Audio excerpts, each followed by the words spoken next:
네, 반갑습니다. 글로벌 사이버 대학교 내교융합학과의 장래혁 교수입니다. 오늘 제가 발표할 내용은 실용적인 차원에서 나의 수면에 대한 문제, 조금 더 나아가서 나의 라이프 스타일의 변화의 측면에서 얘기를 조금 나누고자 합니다. 우선 좋은 수면이란 무엇인가에 대한 좀 개념 정의가 필요한 것 같습니다. 과연 잠을 잘 자는 것이 좋은 수면일까요? 아침에 일어났을 때 개운하다. 이것이 좋은 수면이 맞습니까? 짧게 자도 피로감이 없다. 지금 아마 시청을 하시는 분들의 연령과 또 영역이 굉장히 다를 겁니다. 그 연령과 다른 영역별로 내가 생각하는 좋은 수면에 대한 정의도 아마 다르리라고 생각합니다. 내가 원하는 수면, 어떤 것이 좋은 수면일까요? 하나씩 좀 살펴보겠습니다. 지금 시청자가 연령대가 성인 뇌가 되어가는 성장기라면 좋은 뇌에 대한, 좋은 수면에 대한 의미는 아마 두뇌 발달과 연관이 있습니다. 인간은 태어나서 약 25%, 약 4분의 1을 성인 뇌가 될 때까지의 두뇌 발달 과정을 겪는 지구상 아주 특별한 뇌의 기제를 갖고 있습니다. 어릴수록 우리가 수면을 굉장히 오랫동안 취하죠. 그것은 10대 전에 또 10대의 뇌는 성인의 뇌가 되는 과정에서 수면 자체가 잠을 자는 것의 의미를 좀 더 넘어서서 바로 인간의 두뇌 발달 과정 그 자체를 의미하기 때문입니다. 그래서 우리가 보면 어릴 때는 거의 15시간, 하루 24시간의 3분의 1을 수면을 취하는데 그렇게 수면을 취하고 있는 아이를 바라볼 때 어떤 마인드를 가져야 할까요? 잠을 자는 것이 아니라 이 아이의 두뇌가 한참 발달하는 과정이구나. 수면으로 바라보면 안 된다는 것이죠. 실제 성인기가 되기 전에 어린 아이의 경우에는 성장 호르몬의 형태가 급격하게 많이 증가를 하고요. 우리가 렘 수면 얘기 많이 들어보셨죠? 비중이 거의 50% 가까이 됩니다. 이것이 이제 나이가 한참 들어가면서 렘 수면의 비중이 점점 떨어지게 되죠. 실제 노인이 될 경우는 렘 수면의 급격한 감소가 수면 장애나 이런 것들하고 연관이 있다는 연구도 많이 나오고 있습니다. 요약을 하면 인간은 유전과 환경의 조합으로 발달 과정을 겪고 성인기가 되기 전까지는 수면 자체가 두뇌 발달과 아주 밀접한 관련을 갖는다는 의미이죠. 성장기에 좋은 수면, 인식이 조금 되셨습니까? 자, 그럼 약 사춘기를 지나서 우리 이제 성인기가 되었던 성인에게 있어서 좋은 수면이란 건 어떤 의미일까요? 지금 아마 화면에 뇌 3층 구조가 보일 겁니다. 물론 이제 60년도 더 된 아주 이제 오래된 뇌에 대한 그 구조적 이해인데요.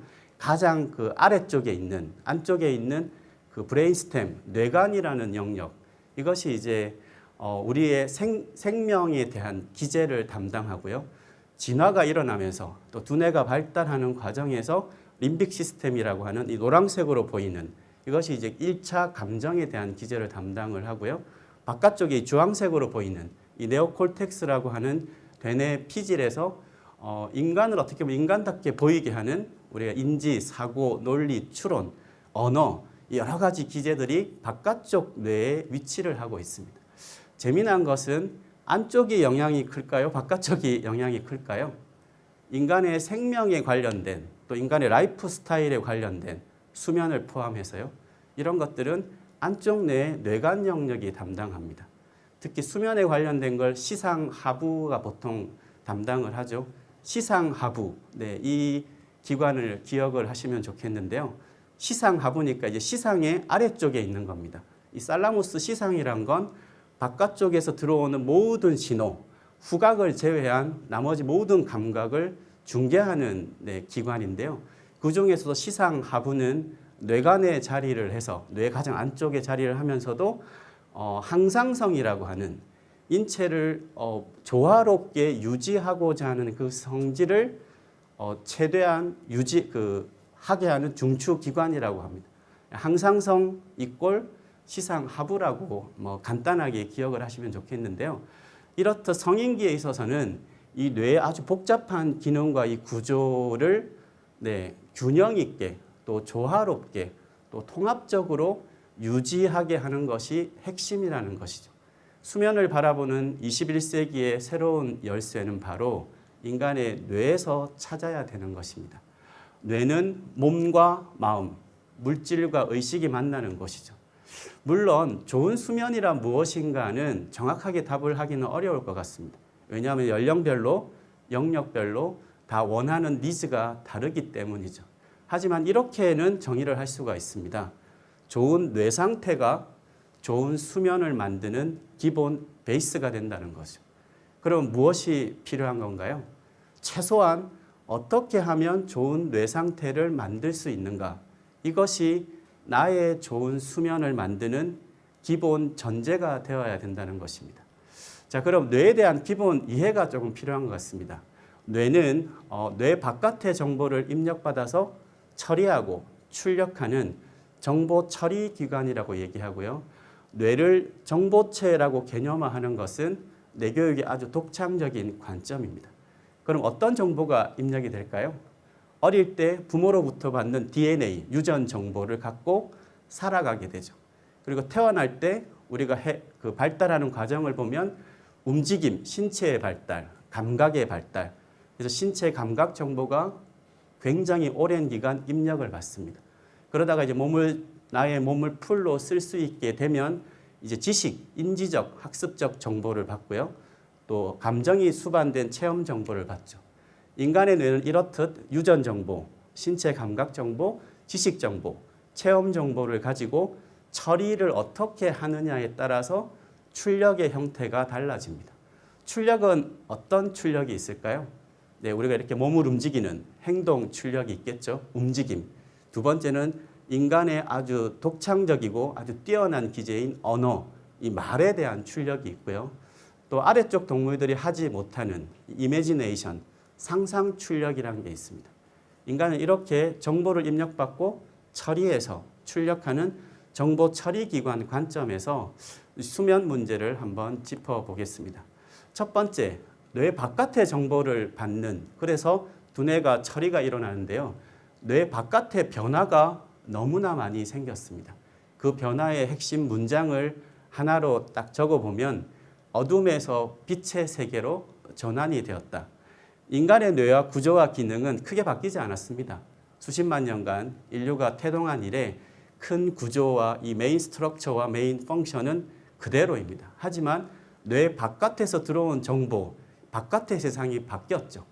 네, 농경사회에서 산업화로 그리고 정보화 사회로 바뀌면서 가장 변화된 것은 세상 모든 것이 연결된 정보화 사회에서 가장 변화된 핵심은 바로 빛의 세계, 인위적인 빛의 세계로 진입을 했다는 겁니다. 여기 미국 콜로라도 연구 대학의 아주 재미난 연구 사례가 있습니다. 한 집단을 도심을 벗어나서 아주 깊은 숲에 일주일간 캠핑을 시켰습니다. 과연 도심에서 벗어난 자연 그대로의 상황에 온 이 사람들은 수면에 어떤 영향을 받았을까요? 인공 조명을 모두 일체 사용 금지를 했죠. 모닥불 같은 아주 자연 상태의 불빛만 존재하게 했습니다. 일정 시간마다 혈액 검사를 통해서 우리가 수면 호르몬이라고 불리는 멜라토닌에 대한 수치를 분석을 했죠. 어떤 변화가 있었을까요? 네, 뇌에 생체 시계가 있다는 얘기 많이 들어보셨을 겁니다. 이 숲에 들어간 이 사람들은 자는 시간, 이 깨어나는 시간이 2시간씩 앞당겨졌습니다. 우리 이 실제 자연광 노출을 검사를 해보니까 낮에 자연광을 받은 이 사람들은 겨울 같은 경우는 무려 13배까지 자연광 노출이 심했었죠. 인위적인 불빛을 전혀 사용하지 않았기 때문에 멜라토닌 수치, 우리가 멜라토닌 같은 경우는 저녁이 되면 실제 이제 발생을 하는데요. 이것도 발생 시점이 2시간 정도 일찍 앞당겨졌습니다. 인체가 원래 갖고 있던 자연 상태로 회복해졌다. 그래서 뇌 속의 생체 시계가 리셋됐다는 이제 연구 결과가 나온 것입니다. 자, 두 번째, 바깥쪽의 세상이 바뀌었는데요. 뇌 안쪽은 우리가 어떻게 하고 있을까요? 문명의 발달로 가장 안쪽에 있는 뇌관 영역의 자체가 아주 약화되었죠. 움직임은 점점점 낮아지고 있고 네, 기본적으로 체격은 커졌지만 체력은 약화되고 있죠. 이런 그 문명 사회에서 농경 사회에서 문명 사회로 옮겨온 이 시점에 기본 자율신경계의 불균형 그리고 인간의 라이프 스타일의 급격한 변화가 네, 신체, 정서, 인지의 불균형을 초래하고 있는 것입니다. 국제사회가 얘기하고 있는 이 문제의 핵심도 바로 여기에 있습니다. SDG, 유엔의 국제 그 지표인데요. 2015년에 발표한 SDG, 지속가능 발전 목표에서는 이 얘기를 강조하고 있습니다. 마가렛 첸이라는 세계보건기구의 사무총장은 건강 관련 분야에 있어서 비전염성 질환이 포함된 것은 역사적 사건이 될 것이다. 지금 문제가 되는 것은 전염성 질환이 아니라 비전염성 질환, 생활 습관병이라고 불리는 것입니다. 수면 문제는 그래서 단순한 수면의 문제가 아니다. 멘탈 헬스의 문제라는 것으로 우리가 제대로 인식을 할 필요가 있다는 거죠. WHO가 정의하는 멘탈 헬스는 질병이 없는 상태를 의미하는 것이 아닙니다. 개개인이 자신의 능력을 완성하고 삶에서 오는 스트레스를 줄이고 생산적으로 일을 해서 사회에 공헌할 수 있는 상태. 수면은 수면 자체가 아니라 멘탈 헬스의 문제라는 거 다시 한번 기억을 해주시길 바랍니다. 그러면 과연 어떤 기술이 우리에게 필요할까요? 어떠한 과학기술의 방향이 바뀌어야 하는 걸까요? IT, 정보기술, 생명공학, BT, 나노, NT, CT 이러한 기술이 인간의 삶을 편리하게 만들었지만 이보다 더 중요한 기술이 있습니다.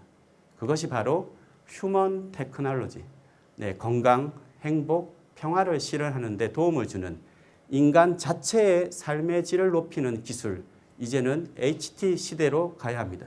휴먼 테크놀로지, 이것이 바로 뇌교육의 핵심 코어입니다. 오늘 좋은 수면, 어떤 수면이 좋은 수면인지에 대한 질문으로 시작했습니다.